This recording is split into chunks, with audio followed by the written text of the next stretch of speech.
잠언의 말씀을 삼하시는 여러분, 주님 안에서 평안하셨습니까? 문은서 목사입니다. 이 시간에는 잠언 시마강의 18번째 시간으로 잠언 5장 1절로 6절의 말씀을 통하여 유혹을 이기는 길이라는 주제로 함께 은혜 나누겠습니다. 먼저 1, 2절을 동시에 읽겠습니다. 내 아들아, 내 지혜에 주의하며 내 명철에 내 귀를 기울여서 근신을 지키며 내 입술로 지식을 지키도록 하라 라고 솔로몬이 아들들에게 당부하는 말씀이 1, 2절입니다. 본절은 성경에 창념하게 될 때 비로소 거짓의 유혹으로부터 자신을 지킬 수 있다는 교훈입니다.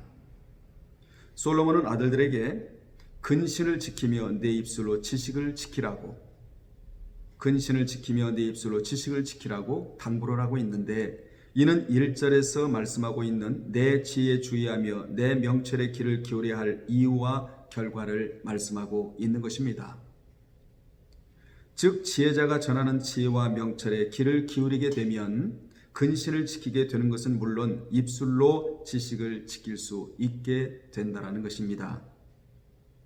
그런데 여기서 솔로몬은 입술로 지식을 지킨다 라는 의미를 두 가지로 주고 있는데, 하나는 하나님의 지식에 근거하지 않는 헛된 말을 함부로 내뱉지 아니한다는 의미이고, 또 하나는 하나님의 진리로부터 벗어나게 하려고 유혹하는 자들의 말을 반박하여 지식 곧 하나님의 진리에서 떠나지 말라는 의미입니다.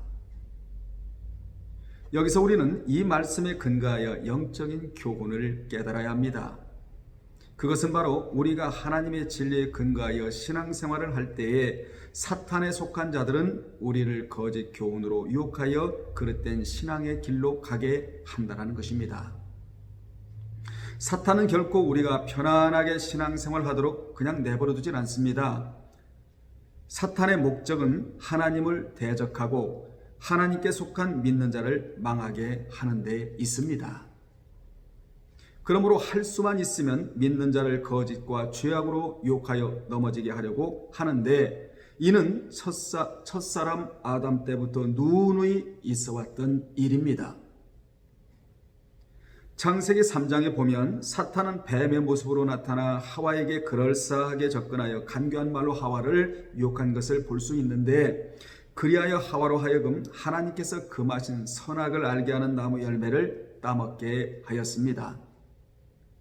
그 결과 영원히 죽지 않을 가능성을 지닌 존재로 지음받은 인간에게 사망이 찾아오게 된 것입니다. 첫사람 아담이 원죄를 지음으로 말미암아 우리가 그 원죄를 유전받아서 인류에게 사망을 안겨줬다면, 둘째 아담이신 예수 그리스도를 통하여 생명이 우리에게 주어지게 된 것입니다.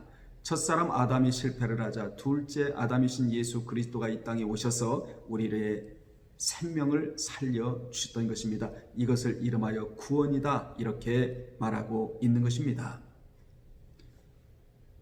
사탄은 계속하여 하나님의 백성들로 하여금 바른 신앙의 길에서 벗어나 그릇된 신앙의 길로 행하도록 거짓 교훈으로 끊임없이 유혹을 하고 있는데, 이 유혹은 천국 가기 직전까지 계속적으로 일어나는 유혹입니다.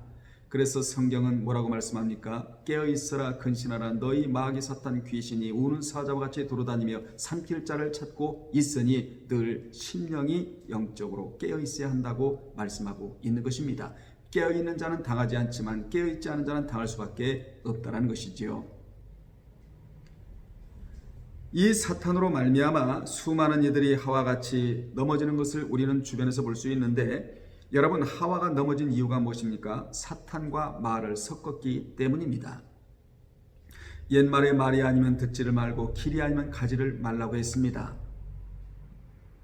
마귀와의 대화를 이름하여 위험한 대화다, 이렇게 말을 합니다. 우리가 하루를 살아가면서 이 위험한 대화를 많이 하고 살아갑니다. 분별력이 없어서 그렇다는 것이지요. 우리의 언어 속에는 창조적인 언어, 남을 살리는 언어, 그리고 미래를 여는 언어를 구사해야지 절대로 마귀와 언어를 섞어서는 안 됩니다. 왜 그렇습니까? 위험한 대화이기 때문입니다. 나를 넘기려고 이 대화 속으로 사탄이 들어오고 있는 것이지요. 사탄은 인간의 언어 속에서도 역사하기에 특히 우리는 언어에 조심해야 합니다. 그렇다면 사탄의 거짓 교훈이나 유혹에 넘어가지 않으려면 어떻게 해야 하느냐?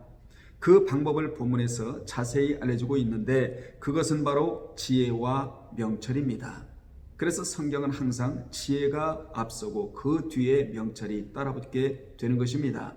지혜가 있는 사람들은 어떤 사람들입니까? 죄와 악, 불의와 의, 옳고 그름을 분명하게 판단할 수 있는 자가 된다는 것이지요. 지혜가 없이는 불가능합니다. 그래서 하나님께서는 지혜를 구하면 꾸짖지 않고 후히 주시겠다고 말씀해 주신 것입니다. 여러분 모두에게 주님의 지혜가 있기를 주님의 이름으로 축복합니다.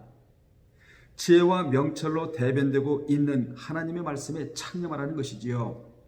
하와가 왜 사탄의 거짓 교훈에 넘어갔습니까? 위에서도 잠깐 언급해 드렸습니다마는 하나님의 말씀에 주의하지 않았기 때문입니다. 즉 말씀의 묵상력이 떨어졌기 때문입니다. 여러분 말씀을 듣고 난 이후에 묵상력이 있어야 됩니다. 그래야 그 말씀으로 하루하루를 힘있게 살아갈 수 있게 되는 것입니다. 그녀가 하나님의 말씀에 창념하기만 하였어도 능히 사탄의 유혹을 뿌리칠 수 있었습니다. 실례로 마태복음 4장 1절로 11절에 보면 예수님은 공생애를 시작하시기 전에 마귀에게 3차례에 걸쳐 유혹을 받으셨는데 하지만 그때마다 예수님은 말씀으로 덤비는 사탄을 말씀으로 물리치셨습니다. 여기서 우리는 말씀을 소유한 자가 사탄도 쫓을 수 있게 한다라는 교훈을 받는데 물론 예수님의 이름도 마귀를 쫓을 수 있지만 예수님의 이름으로도 얼마든지 사탄 마귀 귀신을 쫓을 수 있지만 예수님은 하나님의 말씀에 통달하셨기 때문에 그 말씀을 간교하게 뒤바꾸어 유혹하는 사탄의 유혹을 단호하게 물리치실 수 있었던 것입니다. 그렇습니다. 하나님의 말씀에 창념 즉 마음에 두고 생각하는 사람은 그 어떤 유혹과 거짓 가르침에도 흔들림 없이 신앙이 당당하게 서 있을 수 있게 되는 것입니다. 3절로 6절을 연이어 읽겠습니다. 대저 음녀의 입술은 꿀을 떨어뜨리며 그의 입은 기름보다 미끄러우나 나중은 쑥같이 쓰고 두 날 가진 칼같이 날카로우며 그의 발은 사지로 내려가며 그의 걸음은 스올로 나아가나니 그는 생명의 평탄한 길을 찾지 못하며 자기 길이 든든하지 못하여도 그것을 깨닫지 못하느니라 라고 말씀합니다. 3절로 6절은 2절에서 말씀하고 있는 근신을 지키며 입술로 지식을 지켜야 할 신뢰의 하나로 음녀의 간교한 유혹에 현혹되는 것과 그 결과에 대하여 말씀하고 있습니다.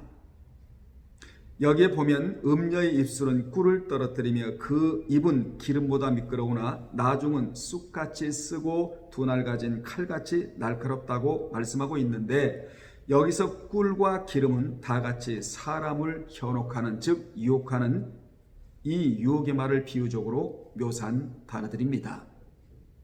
실로 음녀의 말은 꿀과 같이 달콤합니다. 또한 기름보다 부드럽게 사람의 마음을 매료시킵니다. 그러므로 많은 사람들이 음녀의 유혹에 넘어가고 있는 것입니다. 그런데 그처럼 달콤하고 부드럽기까지 한 음녀의 말이 나중에는 어떻게 되느냐? 결국 쑥과 같이 쓰고 두 날 가진 칼같이 날카롭게 된다고 교훈해 주고 있습니다.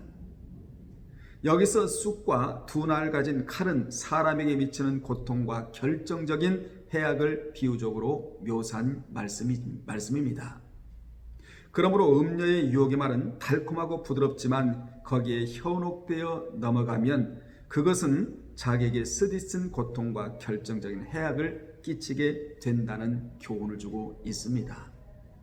5절에 보면 그의 발은 사지로 내려가며 그의 걸음은 스올로 나아간다고 묘사하고 있는데 이는 물론 음녀에 대하여 언급한 내용입니다. 그러나 이는 음녀에게 미혹된 자의 결국을 말한 것이기도 하는 것이지요. 왜냐하면 음녀에게 미혹되어 그와 결합된 자는 음녀와 같은 길을 가게 되기 때문입니다. 믿는 자는 음녀의 달콤함, 사람을 매료시키는 데 넘어가서는 미래가 보장되지를 않습니다. 음녀에게 넘어간 결과는 반드시 고통과 해악으로 돌아오게 되어 있습니다. 우선 먼저 재물을 탕진하고 그리고 가정 불화와 파탄이 일어나며 건강의 악화를 가져올 수 있습니다. 그래서 본문의 꿀과 기름과 같고 결국 쓴 쑥과 두 날 가진 칼과 같다고 묘사하고 있는 것입니다. 여기서 음료를 히브리어로 주루라고 하는데 이는 모든 죄를 상징하는 존재를 의미하는 단어입니다. 실로 죄의 유혹은 처음에는 참으로 거절할 수 없을 정도로 아주 달콤합니다. 뿐만 아니라 향기롭습니다. 매력적입니다. 특히 죄의 본성으로 태어난 인간에게 죄는 거절하기 어려운 유혹입니다. 그러나 이러한 것은 결국 사망이 가져올 수밖에 없는 것입니다. 그래서 로마서 6장 23절에서 이 부분에 대해서 강력하게 경고를 하고 있는데 본문의 그 발은 사지로 내려가며 그 걸음은 음부로 내려가느니 그는 생명의 평탄한 길을 찾지 못하며 자기 길이 든든하지 못하여도 그것을 깨닫지 못하느니라. 그렇습니다. 죄의 유혹에서 벗어나지 못하는 그런 자는 아무리 진리를 듣는다 할지라도 깨닫지를 못합니다. 돌이킬 수가 없다는 것이지요. 여기서 그는 음료와 그로 상징되는 모든 악인들을 가리킵니다. 본문이 말씀하는 것처럼 악인들이 가는 길은 사지와 음부로 가는 길이라는 것이지요. 즉 지옥을 말하고 있는 것입니다. 여기서 솔로몬은 아들들에게 그들이 사지와 스월 곧 음부 곧 파멸의 구렁텅이를 향해 제 발로 나아가는 이유에 대해 두 가지로 이야기하고 있는데 첫째로는 그들이 생명의 평탄한 길을 찾지 못하기 때문이며 두 번째로는 그들의 길이 든든치 못함에도 그것을 깨닫지 못하기 때문이라는 것입니다. 그래서 깨닫는 게 은혜입니다. 여러분, 은혜 받았다는 표현이 어떤 표현입니까? 깨달음이 많았다 그 말입니다. 우리는 말씀을 듣고 깨달음이 있어야 합니다. 그래야 다음 순종으로 이어질 수 있게 되는 것입니다. 여기서 우리가 특별히 주목해야 할 것은 발, 그리고 걸음, 그리고 길이라는 표현입니다. 이러한 표현들은 행동 방식, 습관, 거듭되는 삶의 태도 또는 추구하는 목표를 지칭하는 표현들인데 본문이 나타내는 바를 살펴보면 그들의 행동 방식이나 습관, 삶의 태도가 죽음의 자리로 내려가고 있으며 즉 스월, 멸망의 자리를 향하고 있다는 의미를 전달하고 있습니다. 이러한 악인의 행태를 통해 우리는 어째서 악인들이 그토록 절망적인 길, 파멸을 자초하는 길에 접어들게 되는지 또 거기서 헤어나지 못하는지를 확인할 수 있습니다. 그 이유가 무엇입니까? 악에 찌들어서 도무지 선을 행할 수 없는 삶의 태도, 삶의 방식 때문입니다. 그들은 그 입으로 악한 말을 내뱉어야 문장을 만들 수 있고 그 손으로 악을 행해야만 직성이 풀리고 남을 넘어뜨리고 괴롭게 해야만 잠을 잘 수 있는 악의 인박인 그들의 습성 때문입니다.